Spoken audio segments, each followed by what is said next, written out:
আজকে লাউ শাক ভাজি করব। তার জন্য আমি লাউ শাকগুলো ভালো করে ধুয়ে পরিষ্কার করে নিয়েছি। আমি আজকে আলু দিয়ে ভাজি করবো, তার জন্য আমি আলু ছোটো ছোটো করে কেটে নিয়েছি। আমি শাকগুলোকে এখন ভাপিয়ে নেব। শাকগুলো ভাপিয়ে নেওয়া প্রায় হয়ে গেছে, আমার একটু ভাপিয়ে নেব। শাকগুলো ভাপিয়ে নেওয়া হয়ে গেছে। আমি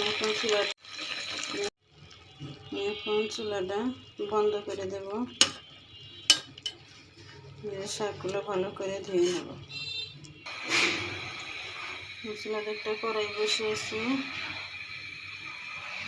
কড়াইতে দিয়ে দেবো পরিমাণ মতো তেল।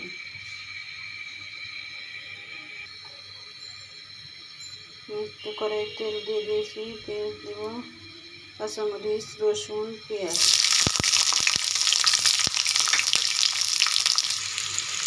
দিয়ে দেবো পরিমাণ মতো লবণ। পেঁয়াজ বেশি ভাজবো না, দিয়ে দেবো পেঁয়াজ। আলু দিয়েছি আমি। চুলাটা একটু লো আছে রেখে ঢাকা দিয়ে আলুগুলো সিদ্ধ করে নেব। ঢাকা দিয়ে আলু ভালো করে সিদ্ধ করে নেব। এখন আলুটা আমার সিদ্ধ হয়ে গেছে। সিদ্ধ হয়ে গেছে আলু। নতুন আলু তো সেগুলো তাড়াতাড়ি সিদ্ধ হয়ে যায়। এখন শাকগুলো ঢেলে দেবো।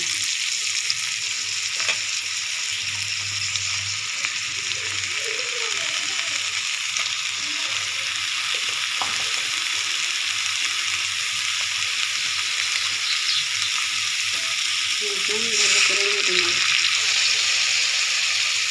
এরকম করে লাউ শাক আলু দিয়ে ভাজি করবেন। এখন অনেক মজা, গরম ভাতের সাথে খাবেন, অনেক মজা করে।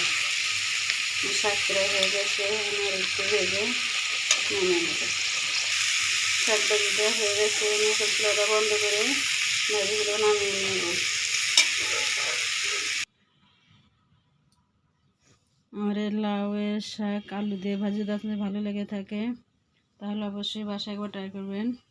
যারা এখনও এরকম লাউ দিয়ে আলু ভাজি খান নাই তাহলে তারা অবশ্যই বাসায় একবার ট্রাই করবেন, যে কেমন হয়েছে তা খেয়ে কমেন্টসে জানাবেন। আমার রেসিপি যদি আপনাদের ভালো লেগে থাকে, ফেসবুক থেকে দেখলে ফেসবুক পেজটা ফলো করবেন, আর ইউটিউব থেকে দেখে থাকলে ইউটিউব চ্যানেলটা সাবস্ক্রাইব করে পাশে থাকা বেল আইকনটি ক্লিক করে দেবেন।